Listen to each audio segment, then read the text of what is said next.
ขนาดย่างอยู่นี่ยังมีฟ้ากันเรายามได้อีไปฮอดความฝันในมือที่มีเจ้าโซถึกซอกนี่แต่ไปฟันสลายพอเจ้าบ่ยอมตกลงแต่ความหักสิมันคงถ้าเจ้าตกลงเป็นแฟนค่อยซึ่นเด้ก็สบายดีพ่อแม่พี่น้องทางบ้านหมดทุกคนเลยเนาะมื้อนี้มาพบกับ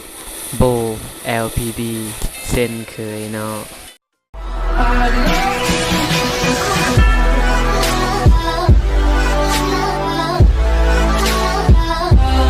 มือนี้เราจะมาลิ้นในหมวด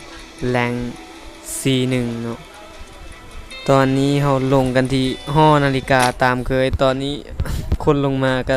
3-4 คนบ่หลายปานใดนี่ AK เจ๋งต้นเกมโอเคต้นเกมได้แนวนี้ได้อยู่ไปโลลูกปืนอีกก่อนยังบ่พร้อมเทื่อเฮายังบ่มีเกาะตอนนี้คันถ้ามีเกาะนี้เฮาจะรวยเพราะว่าเฮาเกาะเว้ยบ่แม่นเราได้บ่แม่นเราได้อันนี้ บ่แม่นแล้วไปได้โลกเกาะก่อนตอนนี้ถ้าได้อย่างบ่มีให้มันได้เกาะนึงซะพอไปบวกเข้าได้คันซั่นเราบ่มีเกาะนี่เฮาบวกนี่C1นี่บอกเลยว่าเฮาแตกฟรีจังหวะนี้โลไปโลไปโอ้ยเนาะจังแม่นทุกข์เนาะยาก็บ่มีเอ้าเสียงไผย่างวางระเบิดตอนนี้เฮาจะบ่บวกเทื่อเนาะเพราะว่าเฮายังหาเกาะบ่เจอละแม่นผู้ใดยิงห้องเฮาตีเนาะเดี๋ยวไปจัดเฮา มื้อนี้จะมาในสุดกากๆหน่อยหนึงเนาะเพราะว่าเวลาเขาเห็นเฮาเขาจะแบบอ้อมมือให้เฮาเพราะว่าสุดเบิ่งสุดเฮาก็ฮู้แล้วว่าเฮากากเบิ่งเอาขนาดโดดข้ามปงเยี่ยมยังข้ามบ่ได้ขย้อนอีโดดเข้าไปในใจเจ้าใดแนวใด เอาไปเอาไปโลเกาะต่อโอเคได้แล้วก่อนนึงไปก่อนนึงแล้วก็เดี๋ยวโลไปต่อก่อนเจอคนแล้วก็ไฟมันเลยบ่เจอก็โลไปก่อนเพราะว่าเฮาเกาะนึงก็ได้อยู่แต่ยิงบัดเดียวก็แตกเฮาต้องหาไอวอก่อนตอนนี้ย่างมักต่ำฟ้าเว้ย เบิ่งเอาความกากนะขนาดย่างอยู่นี่ยังมีฟ้ากันแล้วยามได้อีไปฮอดความฝันในมือที่มีเจ้า เอาละสิจังหวะนี้ ไปปล่อยมุกไล่ ไปเอายิงมาโททิมตีอยู่ถึงอันโหดจัดนี่มันยิงเอิ้นเฮาตลอดไปได้เอาไอวอลแล้วเฮาก็พร้อมที่จะซาดมันแล้วจังหวะนี้ไปเลยจังหวะนี้บรีรอซะไปเอาทางหน้าเลียนไปยังเดี๋ยวไปจัดไปมันอยู่ไซเข้าไปทางนี้วีซ่าล็อกเข้าว่าเดี๋ยวเบิ่งสังเกตการเดี๋ยวเอาโดดบอกเอาโดดมายังเอาไปเดี๋ยวจัดมาเยอะ1 2นี่แทกไป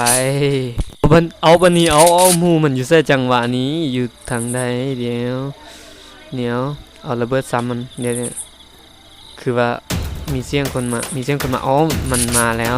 มันยังเอาแลนมันอย่างนี้เอา AK ไปกินเอา AK ไปไม่ตีแตกไปเดี๋ยวอีกตึมตัวนึงเดี๋ยวเสียงมาอีกแล้วเดี๋ยวเอาน้อยนาไปกินยิงเจ็บแท้เดี๋ยวโตเดี๋ยว2ปามตีโอ้ขึ้นไปบัวแตกโอ้ยตายเกือบเมื่อกี้พันยาก่อนขึ้นไปบัวร้อนเราสิเมื่อกี้ยิงกลมซาเลยพันยาไปก่อนตอนนี้จักซองกล่องก่อนโอ้ยเมื่อกี้ขึ้นไปบัวร้อนเราได้นี่เอาโดนมาเอาบอกคนในนึงดูว่ามีคนบ่มีโอเคบ่มีก็เก็บของได้อย่างสบายมันเกาะ3นี้ยาแค่นแดมีเครื่องในนี้ก็เอาโอเคเกาะCนี่เก็บเสียงเอามาเลยเก็บเสียง มีเก็บเสียงนี้แต่ว่าเก็บเสียงนี่ดินกับ AK จะบ่ค่อยโอเคปานใดเอ้า เก็บเสียงดินกับ AK จะบ่ค่อยโอเคปานใดเอ้า มันคือว่ามาเป็นจังซี่เนาะเอาไปโลไลลาคนต่อจังหวะนี้ไปตามโดรนเลยเนาะตอนนี้เฮาจะไปเบิ่งบอลอัพเกาะอยู่ฝั่งนั้นพร้อมว่ามันจะมีหรือบ่เอาเก็บเสียงใส่ก่อนเอาตามฟ้าไปเลยจังหวะนี้มันคนก็หายไปใส่หมดหูเนาะเอาบอลอัพเกาะอยู่นี่ก็หายน่าจะมีคนมาแล้วแถวนี้แต่จังหวะนี้แนวได้เขาก็โลไปต่อต้อง5คนให้เจอ5คนให้เจอให้ได้เพราะว่าเดี๋ยวนี้ร่างกายต้องการปะทะอย่างหนักตัดภาพมาบอลนี้นิดนึงเนาะเพราะว่า เฮาแลนออมไปยักไก่นิดนึงก็เลยตัดภาพมาตอนนี้เลยเพราะว่าบ่อยากให้คลิปมันยาวจนเกินไปใส่เก็บเสียงคืนคือเก่าซะแอร์ดรอปลงฝั่งนั้นจะมีคนหรือบ่เล่นไปบ้างแต่ว่ามันไกลไปขี้คาน คานไปทางนั้นเฮามาฟาร์มแท่นี้เอาซะบางทีจะมีคนหูเนี่ยได้แถวนี้ก็น่าจะมีคนมาฟาร์มหมดแล้วแหละแถวนี้ก็คนก็ฆ่ากันรัวๆเลือด18เราไปยิงตั้งไอ้วะนี่โอ้ลงตั้งไอ้วะซ่องก่อนตลอดเลยเชิงวันนี้ไปไซแลนลงมายังเดี๋ยวกีต่อไพ่เอาขึ้นนี่เขาหัวไป78เอาไปใส่แล้วตอนนี้เดี๋ยวไปบนไม้เขาต้อง5 มุมไม่นี่ไอ้วอตัวนี้เอางานเอาการเลยเนาะมันยังเอารีบแล้วเดี๋ยวพันยาเราเฮาดีอยู่มุมลุ่มมันเอาคิดว่าน่าจะดีกว่าโอเคมุมนี้แหละเมื่อกี้เห็นมันแลนเข้าบานอยู่เดี๋ยวเอายืนเห็นยังเอาแลนมายังจังหวะนี้ไปกันเลยเอามันเดี๋ยวใจเย็นเอาไปสันมันถึกซองนี่แตกไปโอ้สอดเมื่อกี้ยางเมามันออนยิงติดหัวมันยางเสื้องามเลยเชียงวันนี้ไปพันยานิดนึงก่อนก็เอาแฟงย้อนเนาะเมื่อกี้นี้เสื้องามเลยโดดมาฟุบบาทหนึ่งใส่หัวมันแตกไปอย่างสวยงามมันก็ตายไปดีมันถึงเขายิงแต่เอาเดี๋ยวรถมานี่โอ้ยยิงเนาะยิงเว้าเด้ไปเขานำมันมันน่าจะจอดตีเสียงรถหยุดแนวได้จังหวะนี้ไปกันเลยขี่รถ3 ล้อขี่มาเห็นยังขี่มาก็แตกไปมันยังเห็นยังอยู่หันเห็นยังอยู่หันยังเห็นยังนี่แตกไปมันคานไปซ้ำบ่ได้อีกเรามูมันไปใส่จังหวะนี้หมอกก็มาแล้วได้คุณน่ะมันคานเข้าไปอีกเฮาซ้ำบ่ได้ซ้ำบ่ได้ก็กูบ่ซ้ำมันบ่ซ้ำมันบ่ไปยิงรถทิ่มซะเพื่อมูมันมาซุบหมอกมาแล้วไปนี่แตกก็แตกเยอะบ่แตกเราก็รอดไปมูมันบ่น่าจะมาแล้วแหละไปตายนี่แตกไปดีแตกปล่อยเลยไปยิงกันทางหน้าจังหวะนี้ยิงอยู่ใจกลางเนี่ยนี่ก็แตกได้เดี๋ยวนี่มุมนี้เอาไปจัดกลุ่มนี่26นี่26รัวๆนี่กระทะนี่แตกไป1เดี๋ย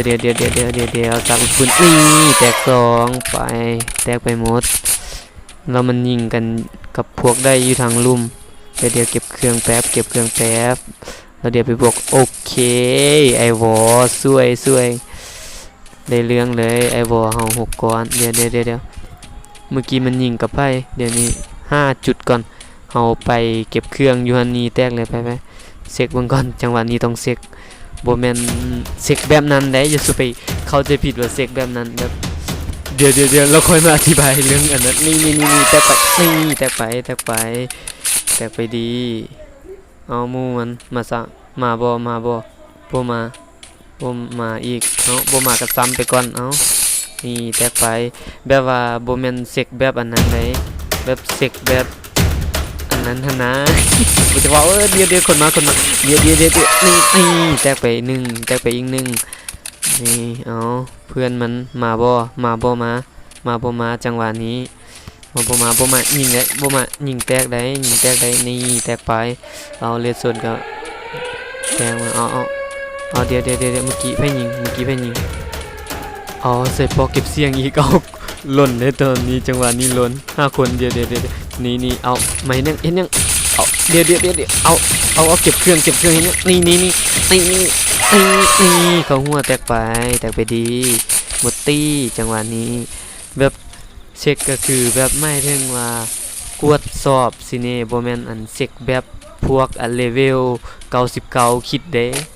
ค่อยบ่แม่นพวกเลเวล99เพราะว่าค่อยแม่นพวกเลเวล100 ว่ากันไปเอาไปเก็บของเก็บเครื่องเก็บของโอ้ไอวอเดี๋ยวไอวอเป็นเบื่อเลยจังวันนี้เฮาไอวอนี่เฮาเก็บไล่นะแต่ละเทื่อนะเฮาเก็บประมาณคันใดประมาณ7ลูกขึ้นเมื่อนี้แตกบ่ทันได้ใส่เทื่อแต่เทื่อนี้อีได้ใส่หรือบ่ก็ต้องไปเบิ่งกันต่อไปโอ้เข้ากันยิงกันแตกสายอยู่นี่เนาะฟันสลายพอเจ้าบ่ยอมตกลงแต่ความหักสิมันคงถ้าเจ้าตกลงเป็นแฟนค่อยซึ่นเด้ เกินไป เดี๋ยวเบอร์หนึ่งเขาตบกับหูแหละจังหวะนี้ โอ้มุกนี้นี่บอกเลยว่าถ้ามีคนได้ยินนี่กกหูเขาปิ้นเลยนี่ แต่ถึงสิตบปินซ้ายปินขวาจะปินไปทางใดในใจก็มีแต่เจ้า เอาละสิจังหวะนี้เอาละเดี๋ยวมีคนแล่นมาทาง AirDrop ตอนนี้จังหวะนี้เฮาหยุดเรื่องปล่อยมุกไปก่อนไปเดี๋ยว2ตัวเหลือ4ตัวสุดท้ายเนาะแสดงว่าเหลือ3ตัวไปใส่ตัวนึงแต่เห็น2ตัวนี่โอ้โหมันตั้งไอวอยังไว้ว่าเดี๋ยวแล่นไปไอวออีกคุณดูโอ้ดักเฮาโอ้อยู่ในวงบ่ทะยานเอาแล่นมายังโอ้โตคือเป็นงานเป็นการเอามันคือแล่นมาอ้อมเฮาจังหวะนี้ไปเฮาเปลี่ยนมุมตอนนี้เปลี่ยนมุมก่อนเดี๋ยวโอ้ยิงมีผู้เขาลั่งเขาอีกจังหวะนี้เอาเขาลั่งเพื่อนมันเดี๋ยวได้นี่เดาไปไอ้นี่แตกไปเอาเรือซ่องไปเรือซ่องแนวนี้แนวได้ใส่ตั้งไอ้บ่นี้เดี๋ยวลิ้นมุมเบิ่งเดี๋ยวโอ้หมอกอีมาแล้วเฮาต้องหาทางเข้าหมอกกันตอนนี้เย็นไว้เย็นเข้าไว้เย็นเดี๋ยวมันก็สลาดได้เนาะมันก็จึงบ่ยอมโพอีกเฮาก็มันน่าจะบ่เห็นเฮาเทื่ออยู่นี่เนาะเฮาลีอยู่นี่ก่อนหรือมันเห็นแล้ววะเห็นหรือบ่เห็นจังหวะนี้แนวใดดีหมอกก็มาแล้วเฮาก็ยังอยู่นอกหมอกมันน่าจะบ่เห็นเฮาเทื่อบ่หรือว่ามันเห็นแล้วอะเดี๋ยวหาทางยิงมาก่อนเดี๋ยวเห็นยังโพเดอร์เห็นเด้อนี่ติดกระทะแดดติดมันแดดโอ้ก่อมันน่าจะน่าเติบโอเคคิดแผนออกแล้วนี่ไอวอเฮาไปหูแล้วเฮ็ดวิธีได้นี่ไปเฮาคิดแผนออกแล้วอีไปทางได้ถ้ามันแบบชิวๆตัวเดียวอ่ะนี่ระเบิดไปกิน1 2ลูก3ลูกไป4ลูกเอาบ่ถึกจักลูกเอานี่ถึกลูก1 6 8เจ็บได้นะได้โพเอาโพเจ็บได้นี่19 5แดดนี่ตั้งไว้ก่อนโอ้ตัวนี้นี่ได้ก็บ่เห็นยังเฮาฮู้วิธีนี่ไปเฮาเข้าหมอกก่อนเฮาจะเอามันอันนี้แหละเขาบอกนี่เจ็บนี่แหละเขาว่าวิธีตอนมู่ไปเดี๋ยวนี่อย่าเป่ายิงนี่ ไปเราจะมาตอนหมู่กันจังหวะนี้เขาชิวๆชิวๆเฮาอ่ะชิวๆไปชิวๆนี่คิดจะยิงเฮามีไอ้บอไล่โอ้ตานี้ไอ้บอเฮาใส่ยังคุ้มเลยจังหวะนี้นี่เฮาอยู่ในหมอกแล้วนี่แหละวิธีตอนหมู่ให้จนมุมเอาเดี๋ยวได้เจ็บได้นี่ไปเฮาอ่ะสบายแล้วสิเอาอีซี่นะนี่แตกไปดีแตกไปก็จบแล้วเนาะอย่าลืมกดไลค์กดแชร์กดติดตามเพื่อเป็นกำลังใจในการเฮ็ดคลิปครั้งต่อไปเด้อขอบใจทุกคนที่เข้ามาเบิ่งขอบใจหลายๆ